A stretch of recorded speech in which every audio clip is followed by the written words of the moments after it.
Okay. Hello there. Welcome to Shortstop on Pool. Looks like I'm live. There's some people watching. We're scrambling here this morning. My computer wouldn't turn on. The pet peeve of mine. I wanted to be totally prepared and ready to go and everything set up. And I got up. I got up an hour early and turned on my computer and nothing happened. Let's see. I want to turn on. So bear with me for a second. But I'm gonna talk a little bit here at the computer, and then we'll go play some pool. But let's give a chance for people who were waiting, probably tuned out because I didn't go live at 1 p.m. the way I was supposed to. Let me check and make sure this microphone's working. A little bit here at the computer. Okay, microphone's working. Let me try this other microphone real quickly because I want to use my.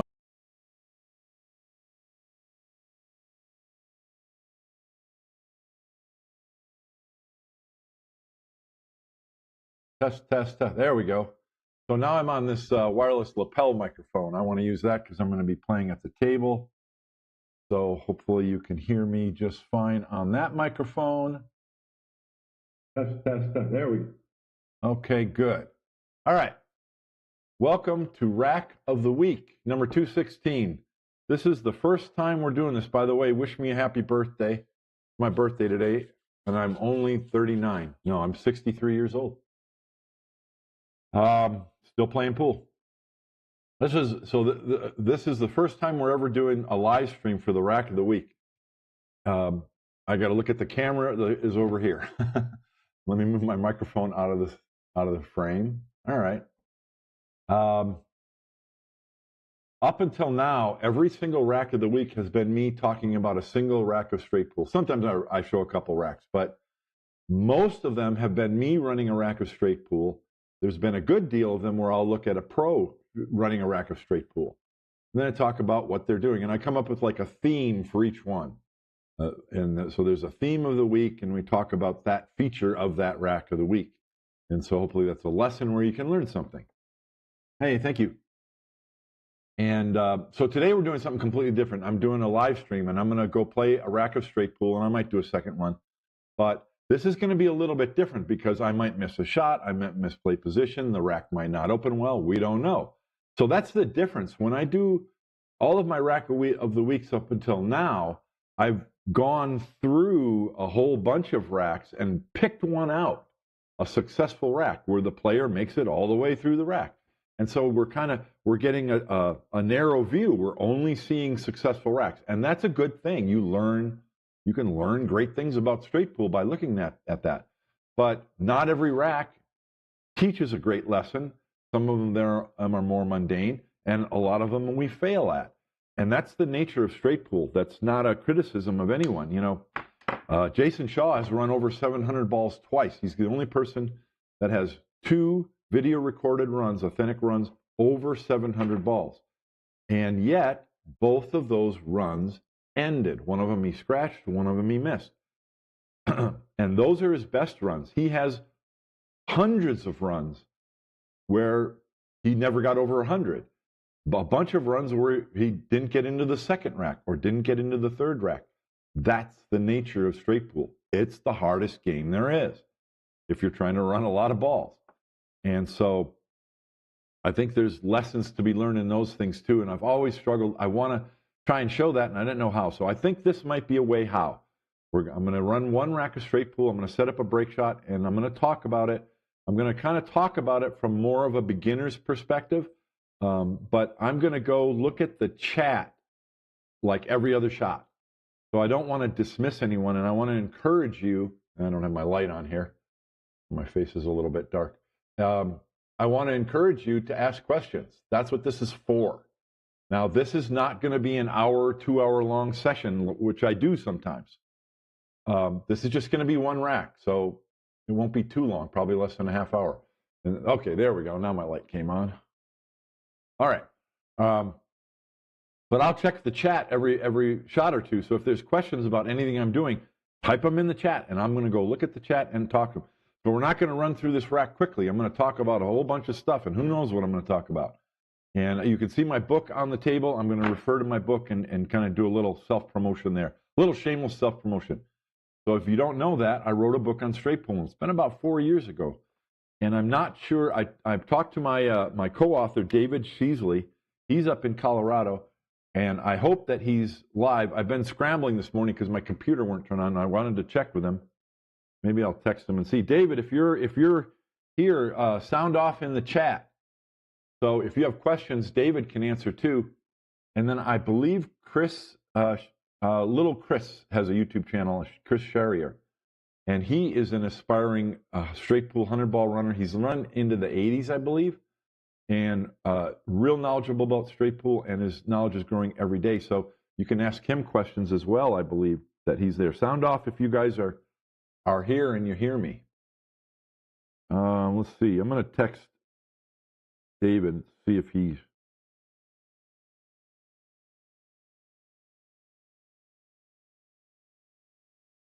Give me just a second.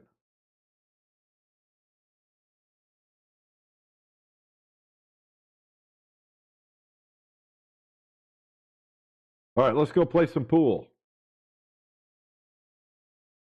Like I said, I'm only going to do one rack. There's no possible way I'm going to be able to cover everything there is to do about straight pool, but I'm going to talk about what's happening kind of in a basic sense. There's little Chris. 88 on an 8-foot, 43 on... You're up to 43 on your 9-foot?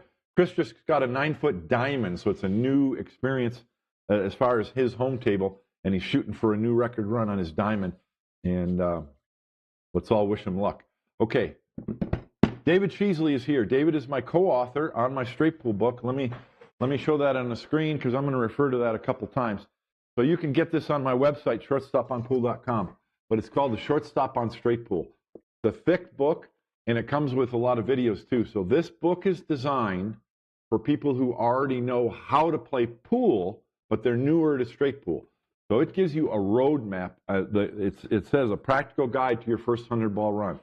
So there's some. I've laid out a process by which you can look at the racks and figure out what to do, and that's a lifelong journey to figure that out. But you have to start somewhere. So this gives you a roadmap, a way to look at things, and then begin your journey. So I'm going to refer to this a couple times. Let's get going. I'm going to go over to the table. It seems like my microphone is working. Last time I did a live stream, my lapel microphone quit at some point. So I got to remember to go back to the chat every other shot here and make sure that my microphone's working. Because if it isn't, I can switch to the overhead mic. So I didn't get a chance to warm up because my computer died. I had to run to the store and get a BIOS battery, and I'm not even sure that that was it. But it's working, so we're in business. So let's go. So for people who are newer to straight pool, move my chair out of the way here. You saw me rack the balls really quick. I didn't even take my time to make sure that they were tight and stuff like that. And that's because I use donuts. You see these little round circles on here? Those are little stickers. All they are is hole reinforcement stickers from the stationery store for your paper. And you put the ball close to that sticker, and it finds the center and just racks tight. So you don't. I'm not racking the balls with that wood rack. All I'm doing with the wood rack is corralling the balls and getting them close to their spots. And then and somebody's texting me, so I wonder what's going on. Did my microphone quit?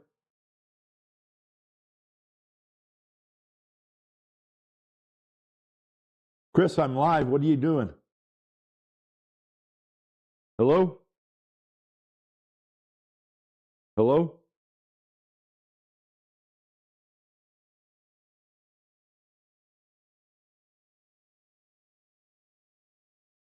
Hello, Chris? Chris called me, but I'm not getting anything, Chris. Just type. Oh, what is it? Yep. Thank you. This is why we all need help. Where is it? Where is it?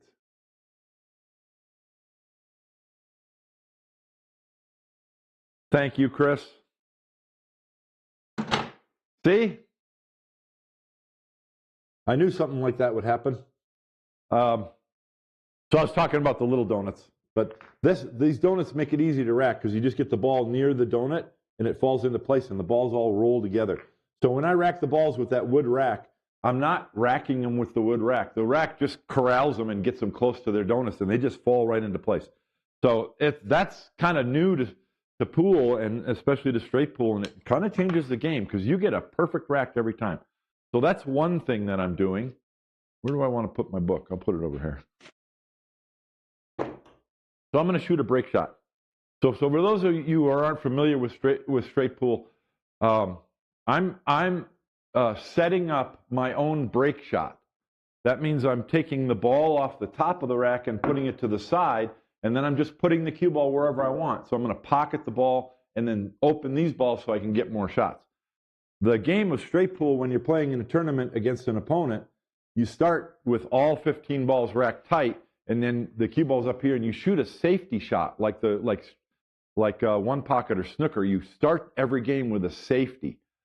So this is something different. This is a solo run attempt. For example, that's what John Schmidt and Jason Shaw did when they set those records. They would start with this shot, and you can do that for a solo high run attempt. You can do it for practice on your home table or whatever you want. So if you're playing by yourself, and you just do it for fun. It's just a fun way to play the game. So you're taking the safeties out of it. You're just opening the rack with a pre-set up shot to get things going, and then you just see how many balls you can run. Okay, so real quick, the second chapter in my book is called Break Shots. So I lay out all the side of the rack, below the rack, and did for break shots, and then there's a chapter in the back of the book that goes into detail about them. But real quickly, and I'm actually gonna introduce a new concept today when we get to the end pattern of this rack. Real basic principle here. When you have a ball that's on the side of the rack, you look at a line that's parallel to the rail. And then you move that line that's parallel to the ghost ball position. All the ghost ball is that's where the cue ball has to hit this ball so it goes in the pocket. So that's the ghost ball. So you're lining up a line parallel to the rail through that ball. Okay? If you set up your cue ball on this side of the line, that's an outside break shot. So you're hitting the ball fuller. Most of the energy of your shot goes into the break ball, and your cue ball has less energy when it hits the rack. If your cue ball's on this side of this line, that's an inside angle break shot. And in this case, most of the energy of your shot is retained by the cue ball. And that's a good thing because then that goes into the rack. So you get more energy into the rack.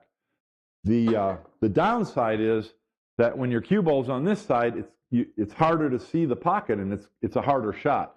Whereas on this side, you can see the pocket, and you're going to make the ball a lot more often.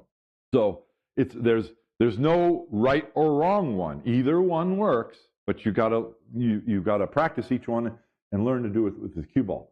Now, most straight pool players want a break ball that's kind of close to the rack like this, and they want to be on the inside, but not way over here where it's really hard shot, but kind of in here.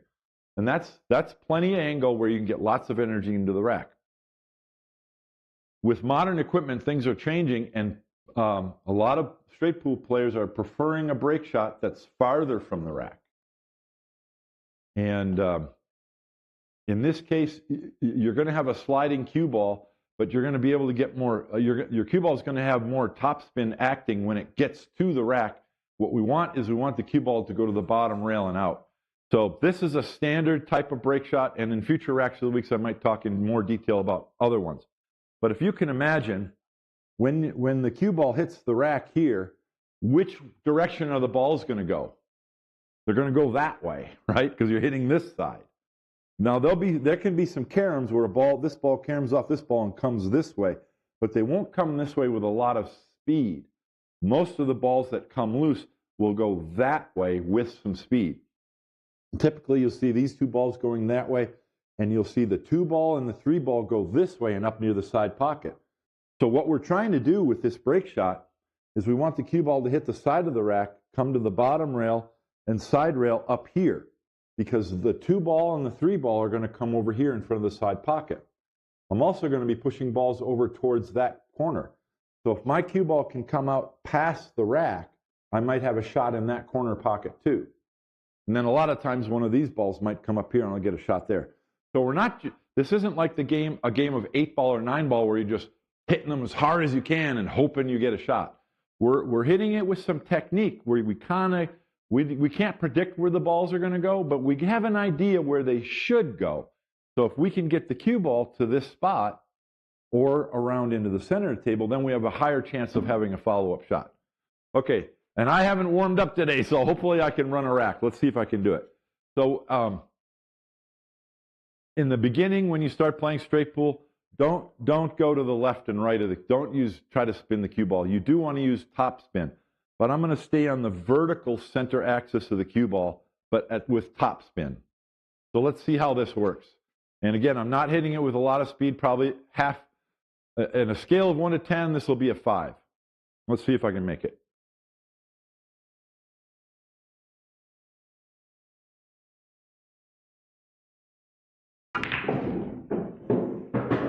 Now, see where the 2-ball and the 3-ball are? I might scratch. Nope, I didn't scratch. The 2-ball and the 3-ball both went to this rail and came out. I think I hit that break shot a little harder than I needed to. A little nervous. So if I had hit it softer, my cue ball might have stopped here. And look, I have the 3-ball, I have the 2-ball, I have a shot on that 9, and I even have a shot on the 8 if I wanted to. Just what I predicted. Now I hit it a little bit too hard, and we're not, previous racks of the weeks I've shown a perfect rack where the player runs out. But we're going to redo shots and move balls and whatever we need to do. This isn't about can I run this rack. This is about how to do it. You notice that when the cue ball went to the bottom rail, it came straight up table like this. And that's not the best thing. What we would love to have the cue ball do is hit this rail and come directly over to this rail, so then it comes out like this. You saw my cue ball come up here. That's how Jason Shaw's 714 ball run ended. Exactly what I just did. The cue ball came right up here and scratched. And it can happen even when you're the best player in the world and you're trying to control the cue ball. It can happen. But when you get better at break shots, you might want to add a little bit of, if you're on this side, a little bit of left English, because that helps the cue ball turn out of this corner so it doesn't come straight up here. The other thing that can happen on this break shot, if you hit it the way I just did, the cue ball can come up here and like stop against the rail. And then, then you're cutting a ball thinly, like if you want to shoot the 2, off from the rail, and that's not best. We want to get the cue ball off the rail if we can. We want to get it to turn out of this corner. Let me go check the chat, see if there's any questions so far.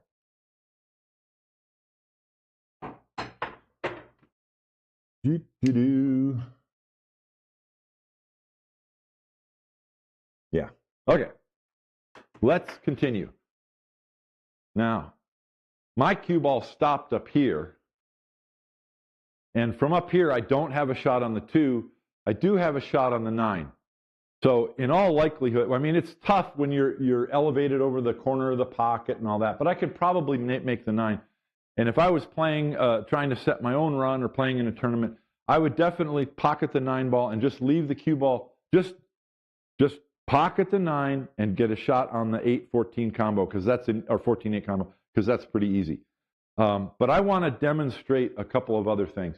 So let's pretend because we're teaching here. Let's pretend that my cue ball turned coming out and I went to here. Okay? Right after, and this was a great break shot, by the way. This is a fantastic result. And how do you know that? Well, I'll show you right here. The third chapter in my book, right after the break shots, is called Rack Analysis. And I've got a flow chart here which tells you how to look at the rack. So you can decide based on whether it's a pack, a stack, a pack, clustered, or open. That gives you a process where you can follow this flow chart and decide what to do with the rack. I would call this rack an open rack. This is the best result that you can possibly get playing straight pool. And how do you know that? Because in the rack area, there are 3 or fewer balls. There's only 2. And every ball is kind of spread out. There's no clusters like this where balls are tied up. Everything could potentially have a pocket. So the 9 ball blocks the pocket for the 13. Other than that, and the 8 ball blocks the pocket for these balls going in there. But other than that, everything's wide open. So this is the best possible result. But that's the first step in straight pool, and that's why that's in the beginning of my book. You want to decide what kind of rack you have. So since this is a very open rack, and a future rack of the week I might have a very clustered one, and we'll talk about those then. But since this is a wide open rack, I can go to the next step, which is identifying, believe it or not, which ball I want to leave for the next rack. Yes, you want to do that immediately. So many people disregard that step because they're nervous about running the balls and they just want to make a few shots, and they look at this and go, oh, I've got an easy shot on the 3. Let me shoot the 3. Well, the 3 might be the right shot or it might not, but you don't know until you identify the break ball. In this case, we have 2 break balls, the 11 and the 5. So I can't tell you right now whether I'm going to break the next rack with the 11 or the 5. It could be either one. I don't know yet. But you have to identify what your possibilities are. By the way, the 6 ball is also a break ball. I could leave the cue ball down here, so I have this inside angle on the 6, and then run into the bottom of the rack. The 13 can also work. If I leave an inside angle on the 13, I can use a little bit of draw and clip the corner ball and break the rack. Or if my cue ball's here, I can cut the 13 in thinly with left English and then go this way. The point is, you must identify your potential break balls. Why? So you don't shoot them in the early part of the rack. You need to leave them for the later on. It's just that simple. So that's why you want to do that. So I've identified 4 break balls, the 6, 11, the 5, and the 13. It's very unlikely that I will use the 6 or the 13. It's very likely I'll use one of these. The next step is you want to identify your key balls. The key balls are balls that lead to the break shot. So I don't want to be having to play a full table length draw shot or running the cue ball around 3 rails or something fancy just to try and get the cue ball to stop here for my break shot. So you want to look for a ball that's already where you would like to shoot the break shot from. So if the 11 or the 5 are my break ball, the 3 ball is the ball that I would shoot. If I could turn the 3 into a cue ball, I would do it. That would be where I want. Because from here, I can break the rack with the 11 or the 5. This is how you do rack analysis of a straight pool rack. And it's not always going to be as clear cut as that, so hopefully we'll see some of those in the future. This one's pretty clear cut. So we have the 3 ball, and it's the best possible key ball for any straight pool rack is a ball that you could easily shoot into the side pocket that's above your break ball, and that's what we have here. So now I've decided that there's 3 balls I do not want to shoot right away. The 3, the 11, and the 5. Okay? We can take it a step further. This is very similar to what you do in the game of 8 ball. If you're going to figure out how to run a rack of 8 ball, you start with the last ball. You start with the 8 ball, and then you work backwards. What ball can I shoot that'll set me up easily for the 8 ball? And you just keep going with that process. This is the same thing. So if I'm going to end this rack with the 3 into the 11 or the 5, what ball sets me up for the 3 ball? There's a couple of them. Probably the easiest one would be the 2. Because if you get a shot on the 2 ball into the corner, you can bounce out and come here. Or you could shoot the 10 and use the 2 ball to just roll forward here and you're on the 3. So you see what we've done? There are, let's see, there's 3, 4, 5, 6, 7, 8, 9, 10, 11, 12, 13. There's 14 balls on the table. And so it can look daunting. You can be like, oh, gee, I don't know. There's so many shots. What should I do? Well, we've just eliminated the 11, the 5, the 3, the 10, and the 2. That's 5 balls. That's a 1/3 of the balls on the table. We just figured out we don't want to shoot right now. This is how you simplify the process. So out of the 14, I'm not going to shoot those 5 balls. I think this is not a bad pattern. It's not the best. I'm relying on using one of these balls to get position on the 10. So I can get straight in on the 10, I can get this angle, or I can get over here, and from any of those positions, I can get a shot on the 2, a good shot on the 2, that gets me really easily onto the 3. So that's what we're looking for.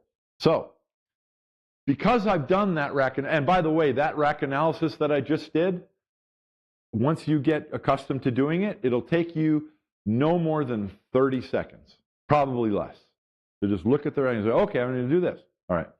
So, since I've identified those balls, I now know that I don't want to shoot the 3 or the 2 ball right now. I'm going to leave those balls. So I look at the table and say, what can I shoot? Well, my other shots that I can shoot are the 9 or the 8. Okay. So what should I shoot? Now it's personal preference. The 8 ball is pretty close to the pocket. If the 8 was over here, I definitely wouldn't shoot it. But it's really close, and that's an easy, easy shot. The 9 ball is also very easy.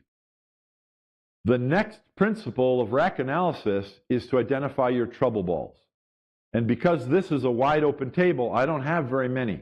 I mentioned that the 9 ball is a blocker and the 8's a blocker. The 8 is less of a problem because that's an easy combination with one of these balls, super easy.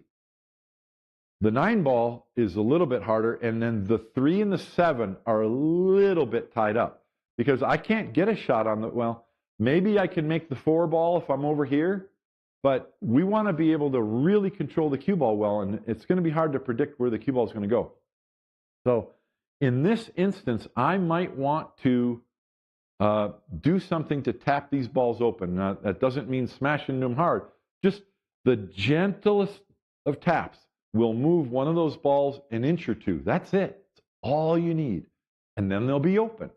So we're identifying our trouble balls, and then we're not going to wait. We're going to deal with those troubles right now, my very first shot. Sometimes you have to shoot 1 or 2 balls to get into a position to deal with your trouble balls. But the point is, the very first shots that I shoot are going to be part of a plan to deal with the trouble balls right now. Most people, they just want to make a couple shots. They want to pocket 1 ball, like they might shoot the 3 ball and then just roll the cue ball somewhere where they have another easy shot. That's completely the wrong way to play straight pool. You have to do your rack analysis and identify where your trouble is. So I have the 9 ball and the 3 ball to shoot. 9 ball and the 8 ball. Let me go check the chat and see if there's any questions before I do that. Before I shoot my next shot. Let's see. Is my microphone still working? Yes, it is. Very good. Is the 5 as a break ball not too close to the rack? Okay. Good question, Charlie. Charlie asks, is the 5 ball too close to the rack? Now you can see that I hope you can see on the camera that I've got an outline of the rack area. And that's how I can identify real easily that they're both out. Charlie is correct in that if you have a choice of the 11 or the 5, you would prefer the 11. The reason is the 11 is just a little bit farther away, so you're going to have more margin for error. And then because it's a little bit farther away, it's easier to predict what the cue ball is going to do. With a lower break ball, you have a higher chance of the cue ball hitting the bottom ball and going right in the pocket. Whereas when you have a higher break ball, you're hitting the center of the rack instead of the corner. If you hit the bottom corner, you have a chance of going into this pocket. If you hit the top corner, you have a chance of scratching in the side. So we prefer to hit the center of the rack with our cue ball after the break shot. For that reason, the 11's better. Now, from here, the 5 ball will probably hit this ball, the second ball from the bottom row. So it's not bad, but it's harder to control the cue ball, so it's less preferable. That said, some sometimes you do not get to choose, and you're going to have to use the 5. So you're going to have to learn how to shoot those break shots. The 5 ball is a very, very reasonable break shot. And any straight pool player would be happy to have that 5 ball if they don't have a better break shot. But Charlie's correct. The 11's a better one. Okay. So what I'm going to do is, because of what I mentioned, I'm not going to shoot the 8, even though that's an easier shot. I need to deal with this problem, and it's only because the 9 ball's right there that I can deal with it. So all I got to do is make the 9 ball. My cue ball is going to probably come over here and hit the 7. What I don't want to do is create more trouble. So like I said, you don't want to hit this shot hard, because if you hit it too hard, you can knock the 7 ball over here and it ties up with the 14, and now you've created another problem.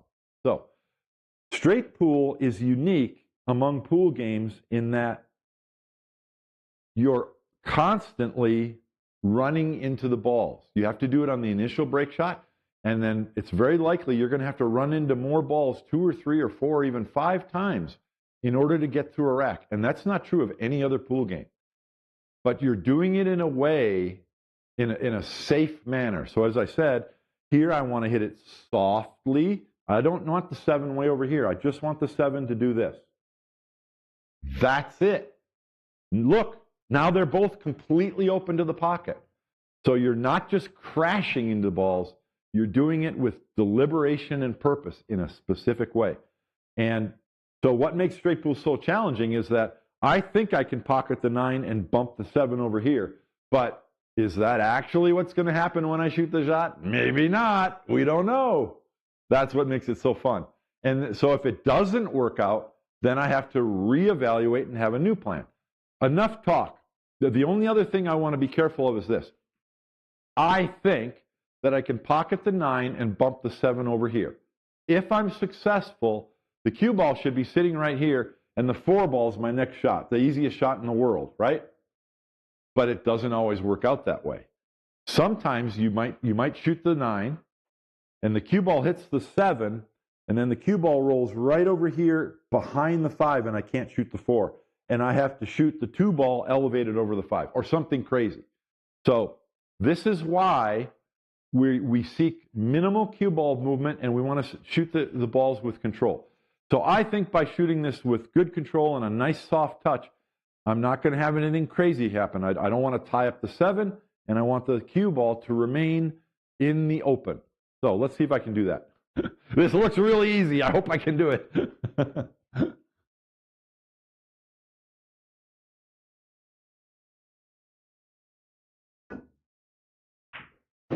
How about that? Now, I'm making light of the situation, and that is a very easy shot. But the lesson here is this. People look at this table and they're like, what? Straight pool? You can shoot any ball? That's easy. It's not just shooting any ball. You have to control the cue ball and the balls you run into on every single shot in exactly the right way. That is what makes it hard. And that's what makes it so hard to run rack after rack after rack, which is the goal if you want to get better and better at straight pool. Okay, so in a minute we're going to talk about the end pattern, but right now, you see what happened is now there are no trouble balls. The only possible trouble ball would be the 8, and that's hardly a trouble ball at all. Everything is wide open. You don't want to just go shooting willy-nilly, though. We've already identified that I'm going to leave the 11 and the 5. So I'll use probably the 5 or one of the other balls to play position on the 10, 2, 3 to get on the break shot, okay? So there are other end patterns, but I'm going to talk about the end pattern in a minute. We want to run these balls. We want to do it safely. So straight pool is all about controlling the cue ball. You want minimal movement to the cue ball whenever possible, and then you want to be able to play for multiple shots. So in this instance, the balls are so wide open, there's probably 50 different ways you could clear these balls, and most of them wouldn't be that bad. So there's lots of different ways to do it. But the one thing you want to keep in mind is you don't play position like from here for just one ball. Play position for multiple balls. So I think, when I'm looking at this, what I think I'd like to do is just shoot the 4, bring the cue ball over here. Because if the cue ball stops here, I've got a shot on the 7. If it stops here, I have a shot on the 7 and the 8. If it stops here, I have a shot on the 7, the 8, and the 12. If it stops here, I have a shot on the 7, the 8, the 1. If it comes farther, I have a shot on the 6 and the 8. And if it comes even farther, I have a shot on the 6 or the 3. But you get the idea. You want to play position for more than one ball. I said there's 50 different patterns. So you don't have to commit to just one. This isn't like 9-ball where you must shoot the next ball in sequence. And a lot of people think that makes it easier. It doesn't. It gives you more choices, and you can get brain fog. You have to be able to make decisions playing straight pool. You have to be able to plan and come up with a plan to deal with the shots. Okay, so let me do this. So I want to make sure I don't underhit it. I could foul this up, hit the bottom rail, and hit the 7. It wouldn't be the end of the world because, like I said, I've got my easy combination on the 8. But I don't want to do that. I don't want to move the 7 up in here where it ties up these balls. So let's see. Let's try and bring the cue ball right there and see if I can do this well. By the way, this is a ghost bridge. Many options, and you can get really high. You can shoot over like 5 or 6 balls. Like I could shoot over that 12 if I needed to. But it works as a regular bridge like everyone you've seen, but it also has these holes for multiple height adjustments. That's on my website, Shortstop on Pool. Okay, so minimal cue ball movement is one of the memes, that you want to keep in mind for straight pool. You don't want to be shooting shots where the cue ball's traveling multiple rails. You'd like to keep that cue ball just going, just little minimal movements to get on your next shot all the time, whenever possible. All right. So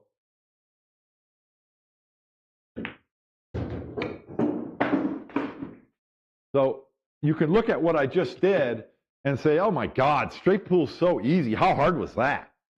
It's not the shot that's hard. It's the knowledge and the understanding of what we're trying to do and why. That's what makes it hard. So I have a shot on the 7. Really, that's the only shot I have. Maybe the 5 on the side, but obviously any pool player in the world is going to shoot the 7. The question is, what do you shoot next? These balls can block each other a little bit. I'll go check the chat in just one moment. In other words, if I wanted to play position for the 1 in this corner, I can't because the 5's in the way. Now the 1-8 combination is available, but that's kind of far away. Now I want to get rid of the 8 because once the 8's gone, then both of these balls go in either pocket instead of only going in that pocket. Once the 8 ball's gone, the 1 and the 12 both go in this pocket. So this is telling me I don't need to be concerned about these balls yet. I got to get this ball. Another principle in straight pool, along with minimal cue ball movement to keep in mind, is we like to work from the perimeter in. We like to go from outside in. So generally, when the balls are open especially, you're not going to be choosing these balls too much. You're going to shoot the outside balls. And that's what I'm doing here. I'm going to shoot the 7 and the 8. I want to get the 13. And then I'll work my way to the inside. That's not true if you have more clusters in here, but when they're wide open, that's what you want to do. So I want to shoot the 7, and I want a really safe way to get to that 8 ball. Now I could shoot a combination because it's so easy. I could shoot the 7, 13, and then shoot the 6, 8, because the 6 will be sitting in the pocket after I shoot the 6, 8 combo, and I can play position for the 14. That's not a bad idea. Plus, I'm getting rid of a perimeter ball. I'm getting, when a ball on the rail like this is a perimeter ball. You probably want to get rid of it sooner rather than later. So why don't I do that? There's other things we could do, but let's just do that. Let's go to the rail and come off so I can get somewhat straight on this 13 ball.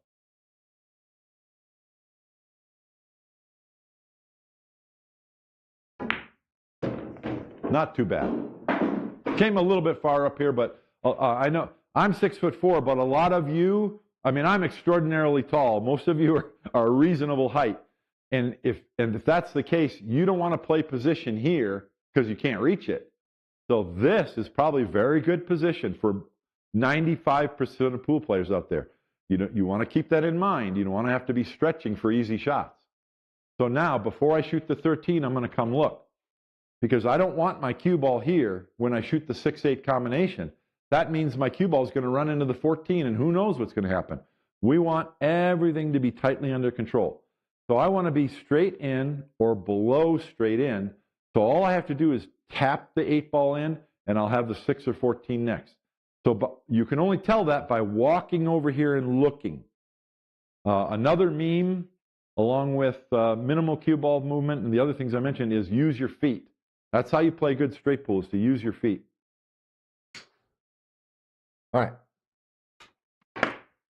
So I've come over here and I see where straight in is, and I'm drawing a line with my cue stick, and I see where that is on the rail.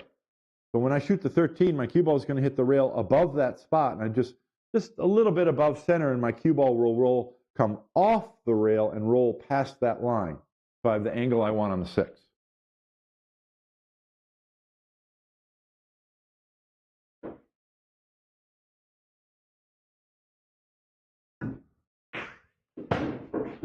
So that shot doesn't look like anything. It's super. It is an easy shot. But guess what?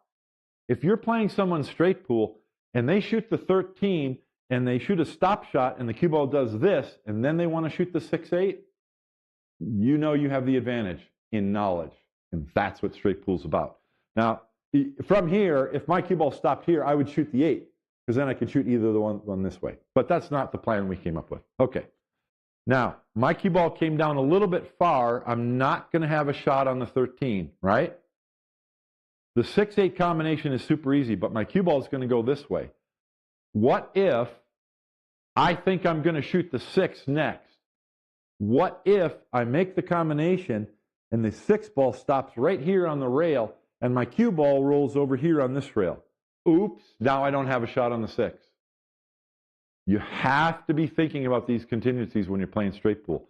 You have a plan, but you also have to be thinking, what if my plan doesn't work? What if the cue ball ends up too short from the position I want? What if the cue ball goes longer than I want? Do I still have a shot? This is what I mentioned earlier, was play position for multiple shots in a row. So I have 2 things that I could do here. I already know that the 1 ball doesn't pass the 5. I'm either going to shoot the 6-8 combination. If I do that, I want the cue ball to come all the way up here because I'll have a shot on the 3 if I don't have a shot on the 6. Now, I don't want to shoot the 3 because we've already identified that's a key ball. But if I don't have a shot on the 6, I better have something else to shoot. And if I'm going to shoot that 3 if I don't get a shot on the 6. Okay? The other alternative is to shoot the 14 ball 8 combo, because all I have to do there is just make the cue ball do this and I will have a shot on the 6. Given those 2 options, I'm going to change my plan and I'm going to shoot the 14-8. And this is going to happen when you're playing straight pool all the time. In fact, it'll happen 2 or 3 times per rack. I had a plan and I played the cue ball specifically to get this angle on the 6. And I told you my reasons. After shooting the shot, before I shoot the 6-8 combo, I got to look at this and think, okay, is that really want to shoot? And for reasons I just lined up, no, it's not. So I'm going to shoot the 14-8 combination. I can just control the cue ball right here for the 6.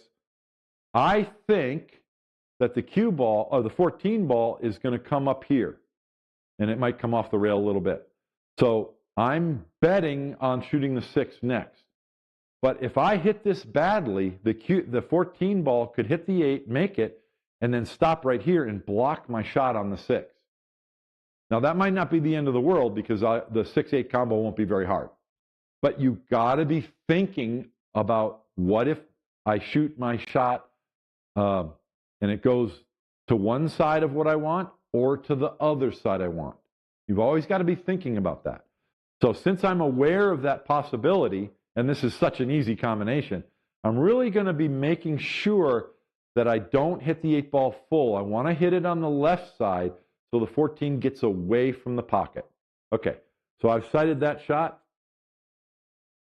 I've got it, and now I'm going to get position on the 6.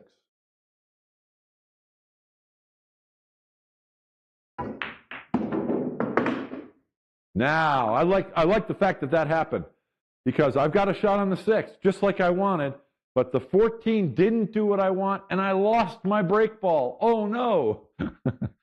That's going to happen. I would have preferred for the 14 ball to just come up here, but it didn't. So what happens?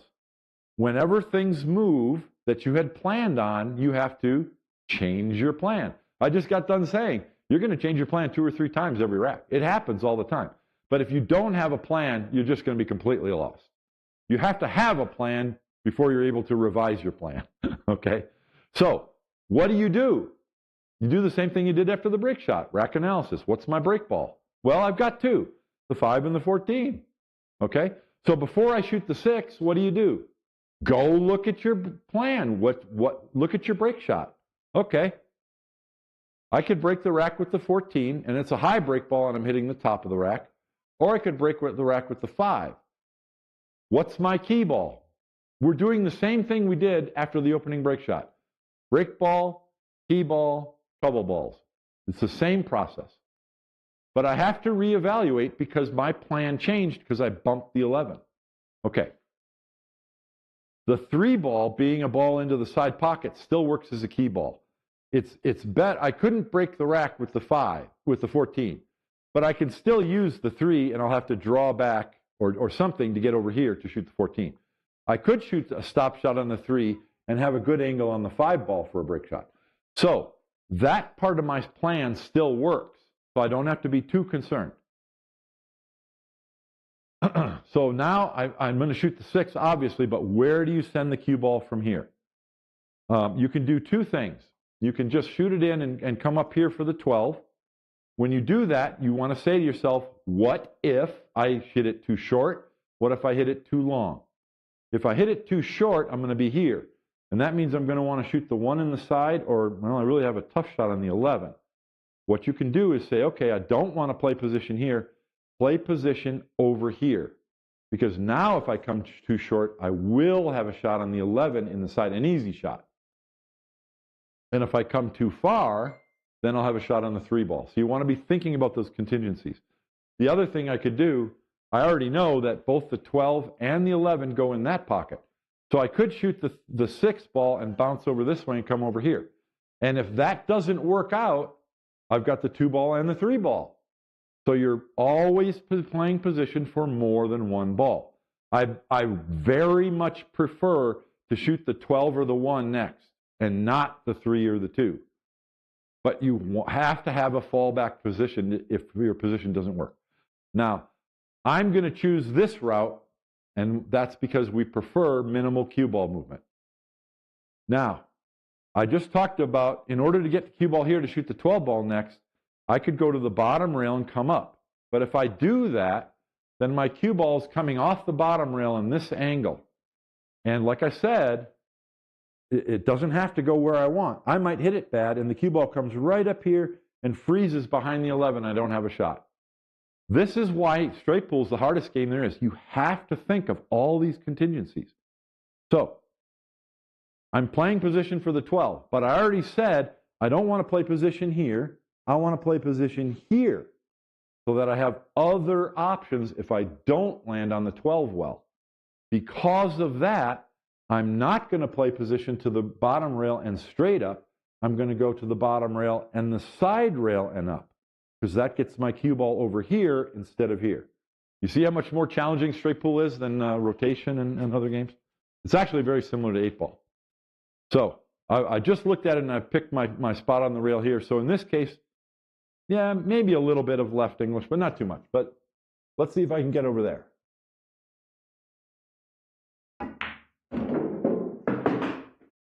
That's good. Now, I think I came up a little bit short. I would rather be closer to straight in on the 12. But guess what? I can shoot the 12 now, but if it didn't work out, look how easy of a shot I have on the 11. That's not by accident. I planned it out that way. That's straight pool. That's why it's harder than any other game. You have to be thinking about these things. Now, what do I do now? We're getting close to the end pattern. There's a couple of things I can do. I could shoot the 11, but that's not good because I need to deal with these balls. Notice the perimeter balls are gone, and I have my break ball, and I have my end pattern balls. So now I don't want to shoot the 11 because that takes me up here. So I'm going to shoot the 12. I have a very easy shot. The next shot in this instance is to run into the 1. Now, typically, you don't want to run into balls when you don't have to, because who knows what can happen. You could hit this 1 ball, and the 1 ball could roll over here and tie up right next to that break ball. This is why straight pool is so hard. You're really trying to exercise as much control as you can, and you don't want to run into balls. For that reason, I'm not going to hit this hard. I don't want the 1 ball to travel more than 3 inches. Just a little tap is all we need. The other reason I want to do that is my cue ball is going to stop about where the 1 is, and I'll have a shot on the 11 here or the 5 there. Again, play position for multiple balls. Okay. I got to fix my pocket liner. So I'm just looking at the tangent line from the 12. I'm going to hit the 1 ball pretty full. Like I said, I'm not trying. Some players might say, oh, you can knock the 1 ball up here, and then it becomes a key ball into the side pocket. Except for the time that you try to do that, and the 1 ball rolls right over here and freezes on the rail right next to the side pocket. That's why you don't do it. You don't do it. You don't want to move those balls very far. Okay.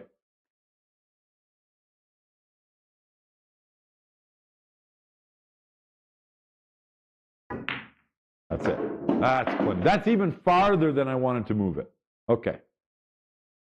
So I have a very easy shot on the 5. But if I shoot the 5, then I'm definitely going to be breaking the next rack with the 14, aren't I?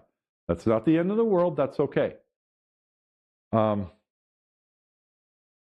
what's happened now is the 1 ball has become a key ball now because it's above the break balls. It's above the rack area, and it's accessible to the side pocket.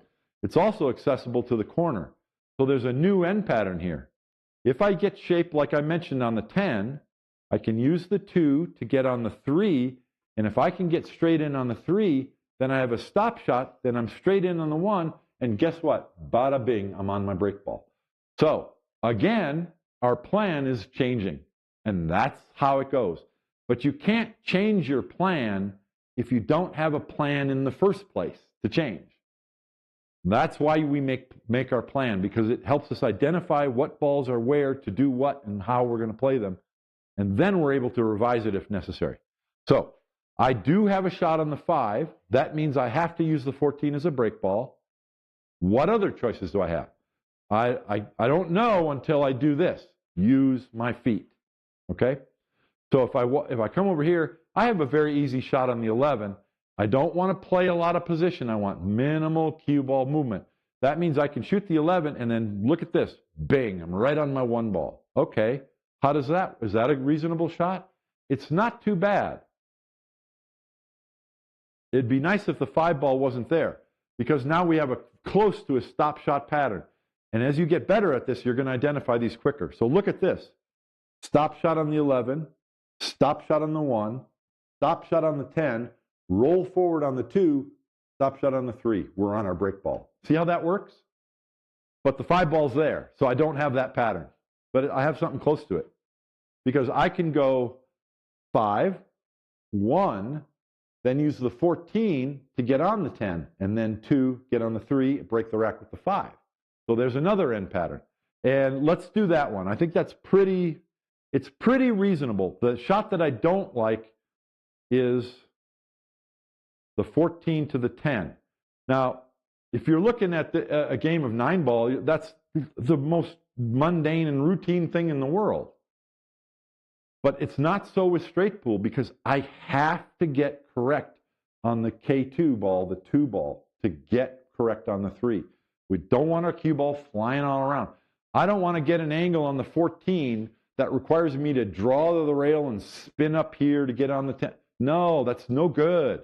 We've got to have minimal cue ball movement in our end pattern. So this only works if I can get right there on the 10, and all I have to do is boop, that. That's what makes it work. If I can't get a very controllable positional route to get on the 10, then I don't want it. It's no good. Okay. So let's see. I will have other options. If I go 11-1, I could choose to shoot the 5 to get on the 10. For that matter, I could shoot the 5 to get on the 3 to get on the 10. Then I can get a very, very good angle on the 2, and it's a very simple shot to shoot the 2 in the side and just slide over here, and I'm on my break ball. So there's multiple options. But you don't know that until you do what? Use your feet. Walk around and go look. And there are more, I'm sure there are more options that other people might be seeing. Okay. How's it going? Hey, Anthony. All right. Let me get a drink of water. This is the longest rack in recorded history, but I hope it makes sense. All right. So I want to get an easy shot on the 1 ball after the 11, and then I'm going to reevaluate what I'm going to do from there. What you don't want, I'm cutting the 11 into the side pocket, and I'm elevated over 3. It's not much. It's not bad, but I probably don't want to shoot at the bottom of the cue ball because that increases the difficulty. So I'm going to walk over here and look, because my cue ball is going to roll to the rail, and then it's going to roll off the rail. I don't want to be up here because then I'm cutting the one ball too much. And I don't want to be way down here. I just want the cue ball kind of back right where it is now. But by walking, use your feet. By walking, I'm seeing, oh, okay, that's where I want to be. It's not hard. You just have to know to do it. Okay, 11 in the side.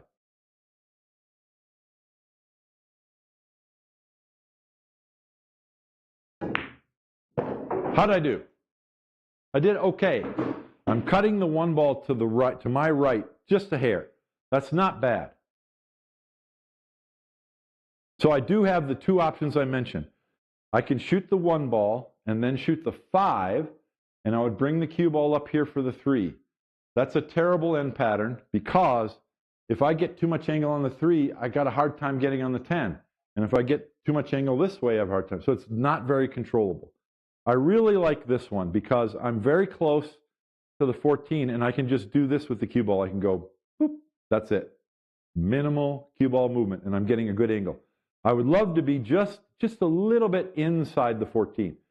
If you can't do that, then what you want to do is get this angle on the 14, because then it's very controllable to go to the rail and come out and get on the 10. Okay, so that tells me don't stop my cue ball on this side of the 14. I need to be straight in or just a little bit on this side. So I know what side of the ball I need to be on. And I don't know what side of the ball I need to be on until I do what?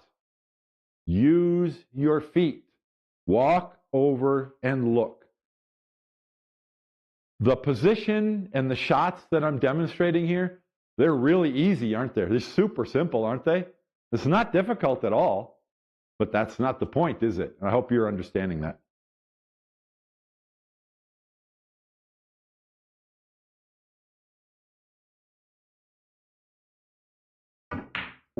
Ah, now I erred a little bit. I came farther than I wanted to, but guess what? Since I'm on the correct side of the ball, it's okay. I'm all right.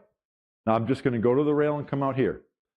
Now, as I mentioned at the beginning of this rack, any angle on this 10 ball works. By the way, I'm going to finish this up, and I do want to present a new idea in end patterns, and I think I'll go through it real quickly because I want to develop a probably a 6, 7, 8 minute long video where I present it in better detail. But I do want to mention it. And let's see, what else did I want to point out from my book? I got a couple of bookmarks here. Oh, the rack analysis is the biggest part of learning straight pool, and then the second biggest part of learning straight pool is end patterns. And that's why there's an entire chapter in my book about end patterns. And there's a lot to know. I got a lot of diagrams where I'm talking about different concepts. So I've mentioned a little bit about end patterns here. Understand that what I've said today is like a taste, just a little bit. There's a lot to know. So shortstoponpool.com for the book. All right. So I want to get a good angle on this 10 ball. So how do I do that? Use your feet. I don't just bend down and shoot the 14. I come over here and look. Okay.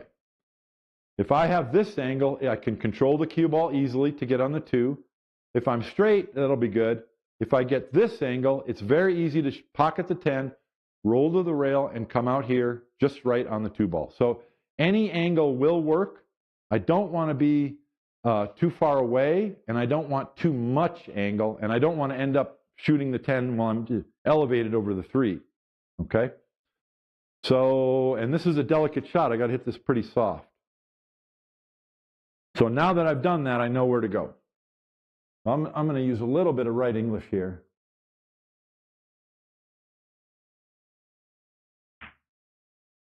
And I made that ball cleanly. Look, I got perfect position. But this is why I think this live stream is interesting, because I just missed that shot. So you would never see this rack on a rack of the week if I'm showing a pre-recorded rack that I ran perfectly.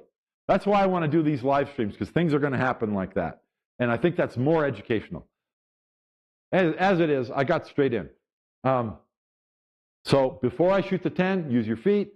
I need to be able to roll forward, and I don't want to have to go to the rail and spin the cue ball down. I want it to be very minimal and very controllable.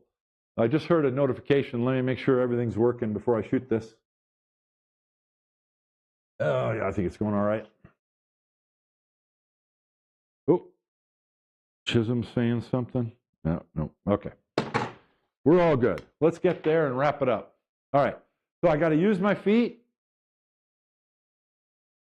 So it's a stop shot. If I shoot a perfect stop shot, the cue ball's here and I'm straight in. So I need to roll forward a little bit. And even if I roll forward too far, I can still tap that in and get on the 3 ball real well. So I'm making sure that I get on the right side of the ball.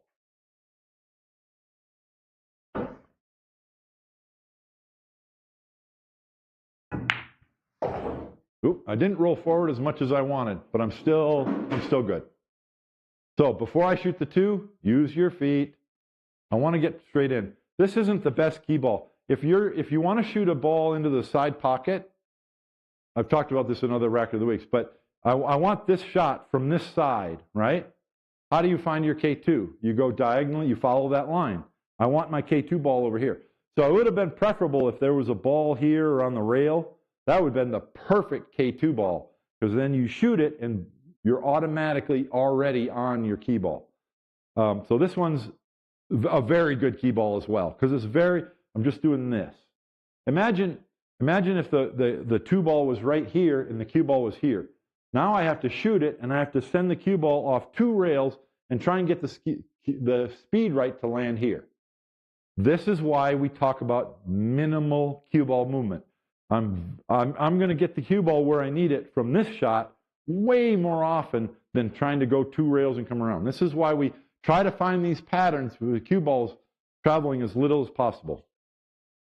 So I think I'm going to go to the rail. Because I don't want to try and stun it.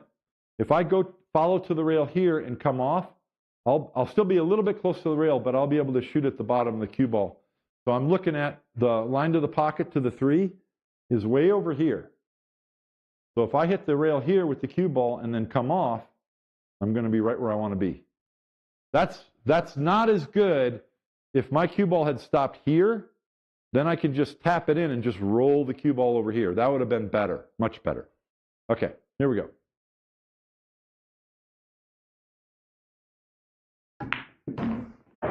Okay, so I'm pretty close to the rail, but I've got a super easy shot, only because I planned it. Now, a stop shot gives me this angle. Don't fall into the trap of sighting through the object ball. Because if you shoot a stop shot, that's not the shot you're going to have. You're going to have this shot. So make sure you sight through the ghost ball. That's why you got to know the ghost ball. And that's a perfect angle for this break shot. So I'm elevated over the rail, but it's not too tough because I'm straight in. So let's shoot a perfect stop shot, and then I'll shoot the break shot.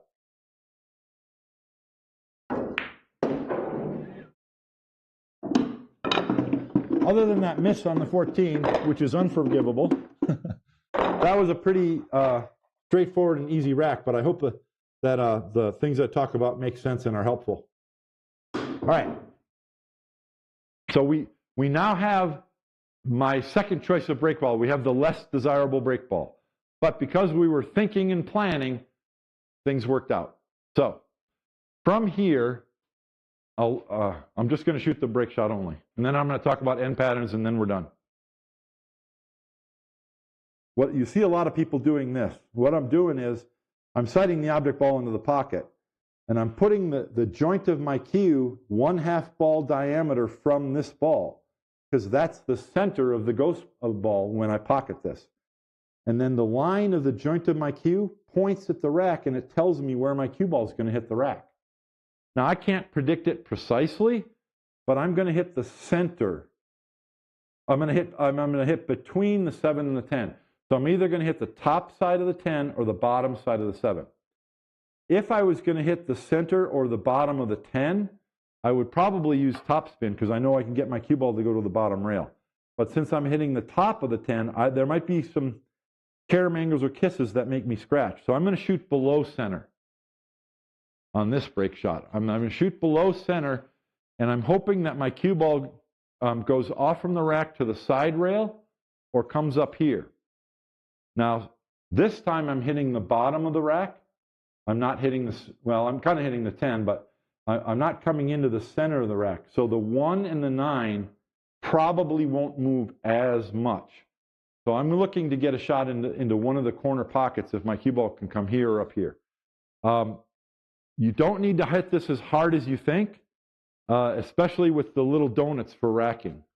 You'll see some players like Thorsten Hohmann on this shot, he would power draw it, and he would draw the cue ball up to the head rail and back. But that's not the right shot for most people, and I'm not going to do that. So again, a medium strength, just a 5 on our speed scale. Got to make sure you get some backspin on it. Beautiful. You notice you don't have to blast the balls. We're shooting them with a little bit of force, but it's a very controlled force, and I know where the balls are going. In this case, the 1 and the 9 did come all the way out to the side pocket, so that's cool. Because if my cue ball had come this direction, I might not have a shot through this cluster, but I probably will have a shot in one of those in the side. As it is, this is really nice. This is not an open rack. This is a semi-clustered rack. That's in the rack analysis chapter of my book, so that'll explain what that means. So there are more than 3 balls in the rack area. Now, the balls in the rack area aren't like this. They're not tightly clustered. They're kind of open, so that's why it's a semi-clustered rack. But there's 5 balls. The reason why that's an issue is they block each other. You can't get a shot on one of those into the pockets. You can only get a shot on the 11 here after the 15's gone. So you can see already how we can do rack analysis. And then the other thing to notice is I don't have a break ball. You know why I don't have a break ball? Because my break ball's still in the rack area. That's why this is a semi-clustered rack. So now I know when I shoot this rack, early on in the rack, one of my very first few shots, I want to bump some of these balls. We don't want to blast them. We're not trying to smash them. I just want to tickle them. And just kind of, I might cut a ball here, and the cue ball goes tink, tink, tink. Oh, look at that. These balls only moved a few inches. All of a sudden, I have 2 break shots, and everything's open. So it's not about blasting things open. It's about controlled nudges, minimal cue ball movement to reposition the balls to my advantage, and then I can run the next rack. All right, I'm going to talk about, I would just want to introduce a concept. I'm going to introduce a concept here. I've talked when you read any straight pool instruction book, they're going to talk about the triangle. So I'm going to mention it really quickly. We're disregarding those balls there for now. We have a break ball. And this happens all the time in straight pool.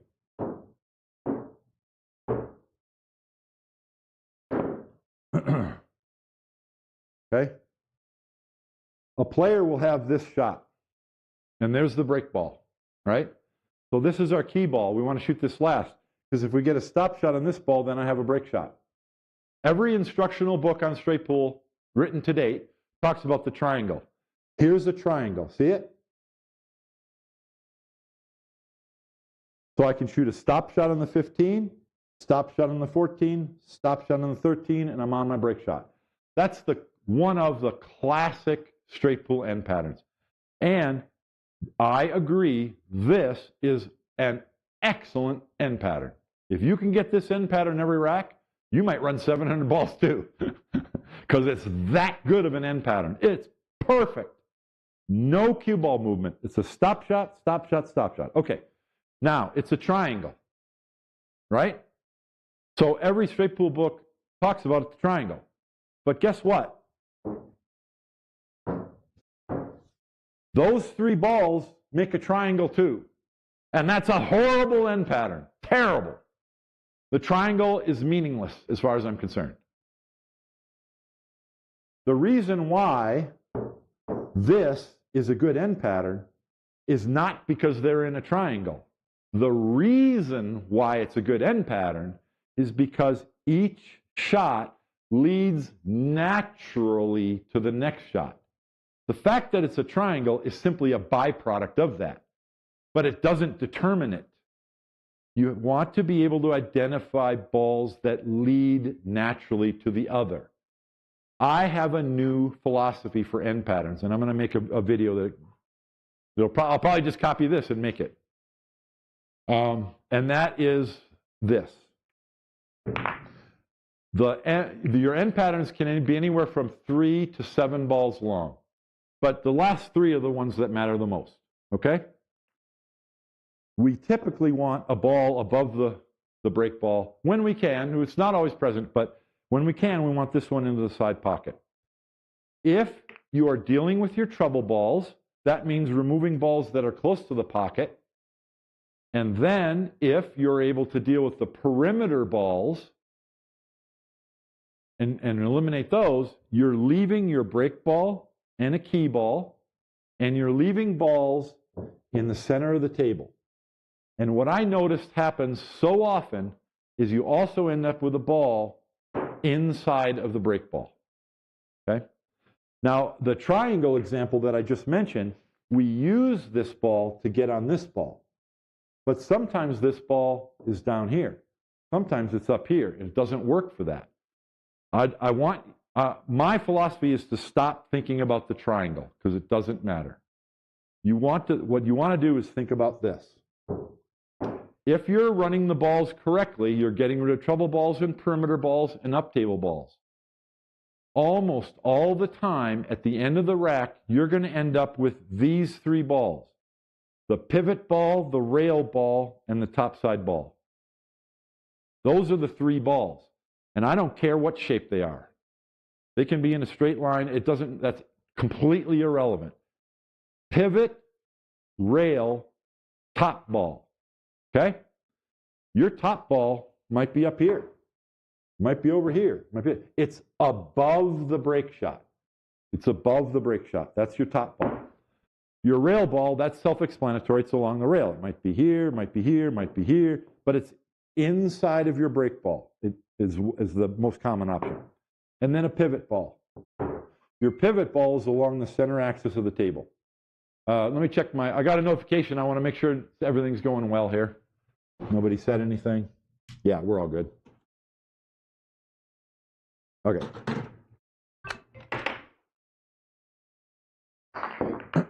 Why does this work? Why does this matter? What am I talking about? The reason why this works is you can use any ball to get on any other ball. Okay? So we have a break ball. This is the most obvious key ball because if you can get a stop shot, bing, you shoot it and you're on your break shot, right? What if that's the last ball?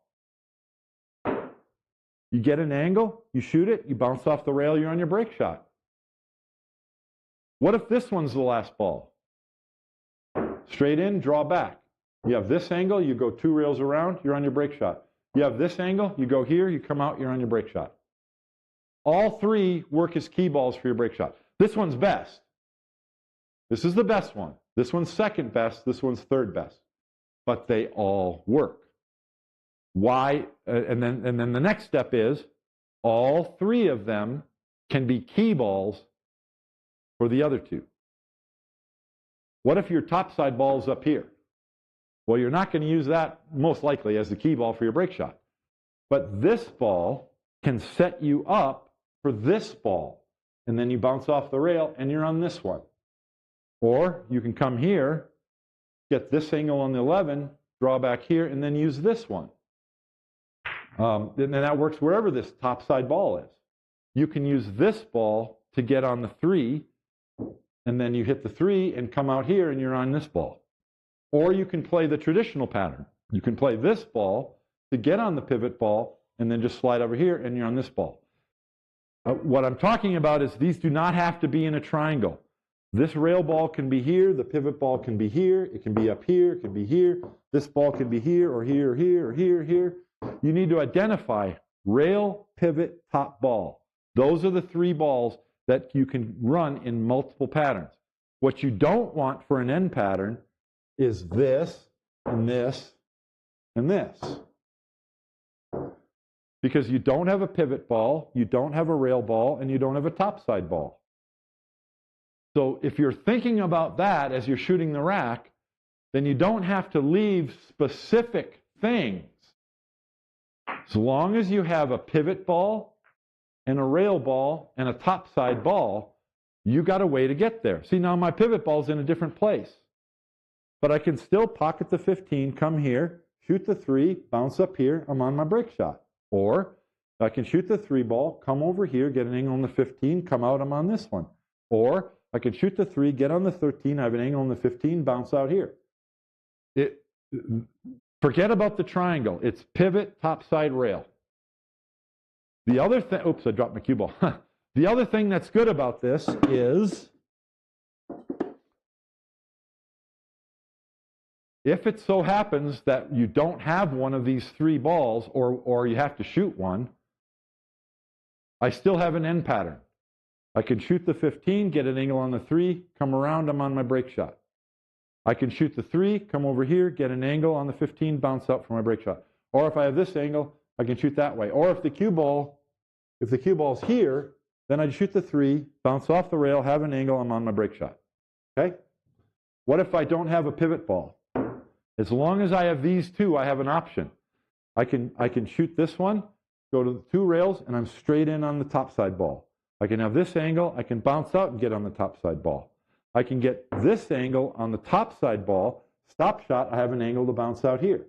Or I can be down here, cut this in the side, go up here, I'm on an angle to do that. Or I can shoot this ball in the corner, bounce out, I'm on this ball to come out for my break shot. So what if I don't have the rail ball? Same thing. If I have this angle, I go to the rail, I'm on the topside ball. If I have this angle, I can go 2 rails around and get on this ball. Or I can shoot this ball as a stop shot and then go 2 rails this way. Or if I'm over here, I can just draw the cue ball up, or I can go to the rail and out. I'm on this ball. As long as you have 2 or 3 of balls in this position, you have an end pattern. And the triangle has nothing whatsoever to do with it. That's what I wanted to present, and I'll make a separate video. I'll tell you what, I might just cut this clip out of this video and post it as a separate one talking about this. This is something that I've realized. I bet there's a ton of straight pool players who already realize this. They just didn't put it into a thing and put it on the internet, that's all. So I'm not inventing anything new. I'm just recognizing something that I bet a lot of straight pool players already know. Pivot ball in the center of the table, balls along the rail, and a topside ball. It might be over here, it might be here, it might be there. If you don't have these 3 balls, your rail ball might be over here. That's okay, because you can shoot some balls, get position on this ball, and then you can get a shot on the 3 to either come back or go 1 rail out, and then you're on your break shot. Or you can get a shot on the 3 to come up here, and then the 15 leads naturally to the 13. So your rail ball can a lot of times be on either side. But pivot ball, rail ball, topside ball. That's your end pattern. All right, I'm done. Let me see if there's anything in the chat, and we're wrapping it up.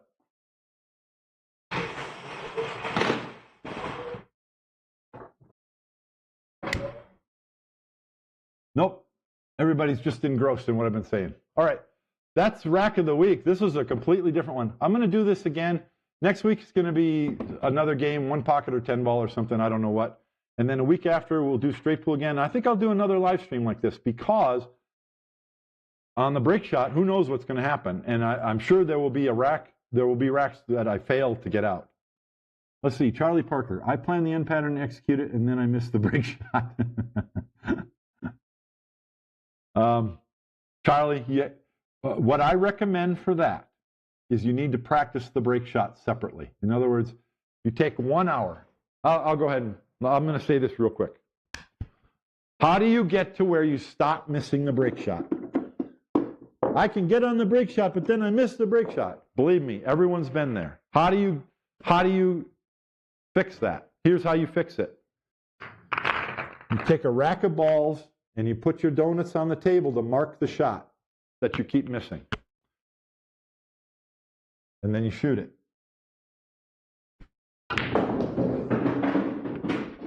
That's one.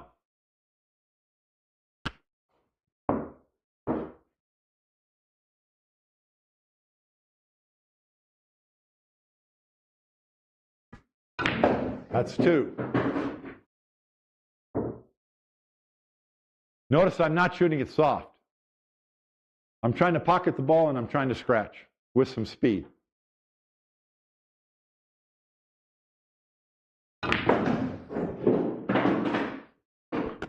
Obviously, I'm going to shoot all 15 of them. Same shot. The question is, how do I get to a point where I don't miss my break shot so much? This is how. 15 of them. And don't change them. Same shot. 15 times. I'm not going to shoot it. I'm not shooting it like this. No, that's timid. We don't have any place for timidity in break shots. We might not hit them all really hard. But if you shoot 15 of these, hitting them hard, then when it comes up in the game, you can dial back the speed and go and make it. This is how you learn. I'm trying to scratch, and I want to hear my cue ball hit the back of that pocket hard. So the reason why I'm doing that is not because I want to scratch. The number one reason is that's where I want to hit the rack, right? When we practice this shot in pool, we're always practicing it to avoid the scratch. Well, when you're shooting it as a break shot, the scratch angle is what you actually want to have happen.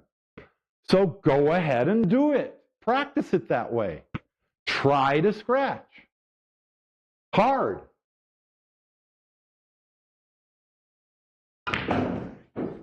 That's how you're going to get good at your break shots. Now, not every break shot is on a scratch angle. Like, for example, this one, scratching it is probably not the right angle. But still. See, I missed it. And that's going to happen during a game. How do you cure yourself of that? 15 times. 15 times in a row, you need to drill it. You're teaching your subconscious that this isn't a low percentage shot. I make these shots all the time. That's what you're training. When I practice below the rack break shots, typically a below the rack break shot, you need to hit with some kind of force, right? Dial it up. If you dial it up in practice, then when it comes up in the game, you can dial it down with control. But you can't get there unless if you really find your limits. So when I'm practicing this break shot below the rack, this is what I do. Real careful aim. Full length backstroke. See how many rails you can get the cue ball to contact. Just blast it. That's getting away from that doubt and uncertainty and timidity. You're training yourself to know, when I need the power, I got it. That's what you're doing. Same thing with this one. How often do you shoot this break shot and you hit the rail going in and it rattles? So you have to shoot it 15 times in a row and train yourself to hit this part of the pocket, not this part. How do you do that? By going past your limits. Hit it hard. Hit it hard so you can learn where center of the pocket is. So you notice that that one hit the rail. And probably a good part of the reason why it did is because I jumped up. And you're going to do that during a match, and that's why you miss. So now that I've done that, I can reset and shoot 15 of them and make sure that I stay down and hit the outside of the pocket.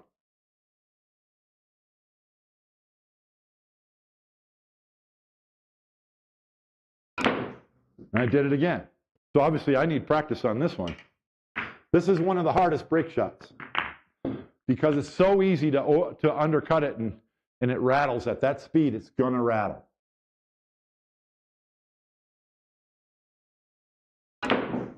Wow. This is why we practice, folks.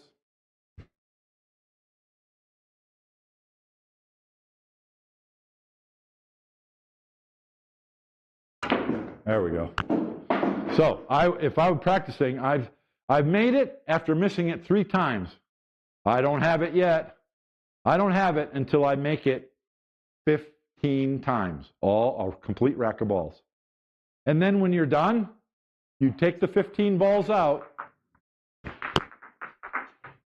and you do it again from the other side.